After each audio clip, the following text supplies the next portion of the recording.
Okay, so I want to break down solipsism here. My last video is really about breaking down the basic ideas and thoughts of solipsism, that life is conceptually constructed, it's imaginary, and I kind of laid out more of the details in that in a previous video that I've made about the topic. But in this topic, let's break down what it is. So solipsism is the idea that you are alone in this universe, that everything is you. It's kind of like a dream, right? That everything is your dream, your imagination. And when you're in the dream, you think that you are this body in the dream, or your body, I should say. I'm just pointing to my body for reference. But, you think that you are this human body, but then you're interacting with other people just like you are in this world here. But then when you wake up, you realize that it was all a hallucination of your mind. It was all imagination of your mind. And so you kind of assume that when you wake up from your dream at night, that you're not still doing the same process here in this world here. And that's kind of what solipsism kind of argues, is that you can't really know that you're not the only being in existence. Because if you think about it, you only have access to your point of view. You don't have access to anybody else. Like, you hearing me talking right now, that is your point of view. That is your experience. That's not my experience. You are experiencing my words right now. You're not experiencing my experience.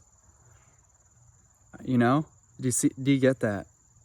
I might cry. I might look very hurt, but you will never, ever, ever feel how anybody else is feeling. You will only be able to interpret and feel based off of your experiences, based off of what you perceive other people are feeling. So that's also why I kind of argue that empathy is an illusion, because you can never, ever, ever feel or experience how other people are feeling. You can only ever base it off of your experiences, your interpretations based off of your experiences of how you feel. So we could both get into a car wreck, and you might experience it one way, I might experience it another way, but you can never, ever know how I experience it. But solipsism goes a step further, and it kind of says that, how do you know that I experience anything at all? How do you know that anybody experiences anything at all? And this theory is really, it can make you go mad and crazy. So just be careful with this. You can't really prove it true or false, like I've said before. But I think what can help, there is some arguments that people have used against this theory, such as like that language kind of is one of those things that they say proves it wrong, because how can we communicate, and how can like, if it's true that I'm just your imagination, then how is it possible that I can know more things than you? That's kind of like an argument that some people use, is that, well, if I'm the creator of this dream, then I'm kind of like God. And if I'm like the God of this dream, if I'm just imagining everybody in existence, then how is it that there's some people that know more than me about this dream or whatever? And it's like, well, technically you could counter argue and say, well, technically you've probably had dreams where people have known more than you in the dreams. That's kind of like what you created in your mind, that illusion.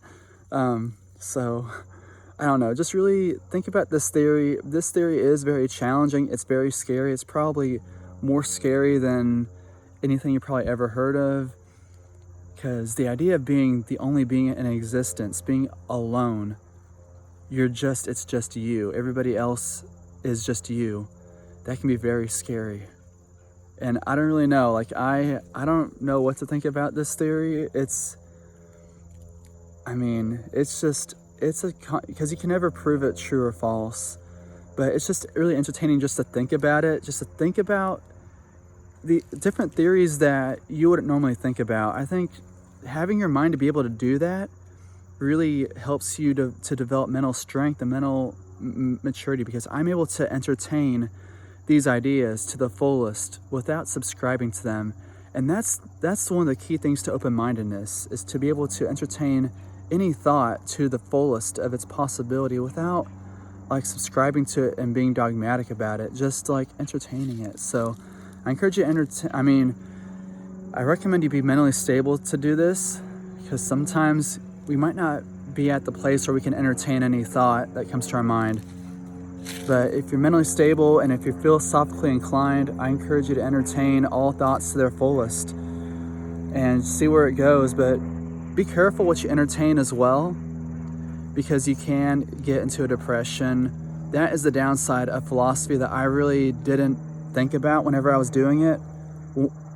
So that's a word of caution that I will say, is that it has led me into like a little bit of a depression before, like nihilism, because I would question like, what's the meaning of life? Like death, we're just going to be nothingness forever. So what's the point of life if nothing really matters? At the end of the day, like, why be good?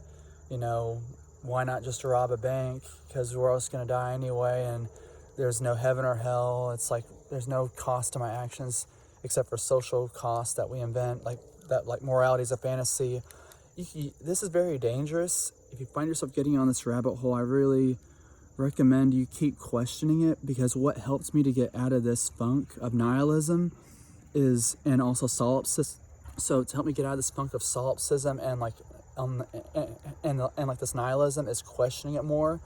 Because if you stop at your questioning, if you just subscribe to a certain ideology, a certain philosophical idea, if you just subscribe to it, then that's dangerous, because then your whole world is based off of this idea. And that's kind of why I'm against religion, because it makes people live their lives based off of this philosophy. Because ideas are really what we live by. Ideas shape how we live our lives. It's not just an airy-fairy idea.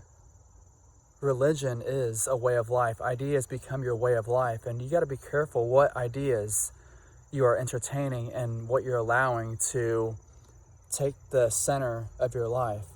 You want to entertain thoughts on the periphery, but once they become taking the center of your life, you got to be careful about what you're allowing to be at the center, the core of what you believe and what you value. It's important. So it's important to be open-minded, but it's also important to be grounded too. Like, I'm not saying be closed-minded, but to be confident in your sense of reality, to start developing that.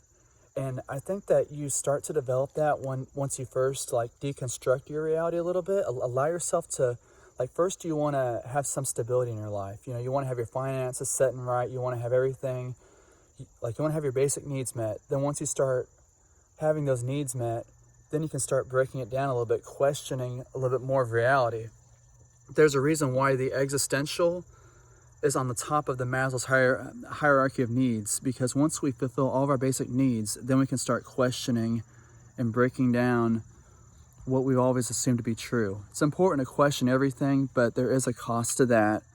And the cost is, it could drive you mad with solipsism and nihilism. It could really mess up your life. And if you think about it, all the evil that happens in the world is based off of an error in one's philosophy. Or I shouldn't say error, because that assumes that there is a right or wrong philosophy, but it's based off of one's philosophy. So keep that in mind, that your philosophy will dictate the quality of your life. And keep questioning it, keep going through. That's kind of what has helped me to become independently happy and also mentally strong, is me being able to question and work through that nihilism. I didn't avoid the nihilism. I faced it thoroughly, as far away through as I can, and I went onto the other side of that.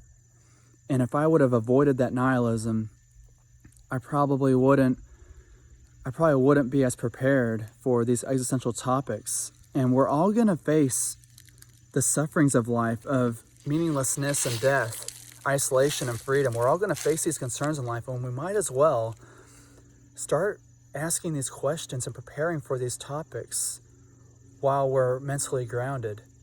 Because if we don't start thinking about these, then it's going to hit us really hard when we're going through these.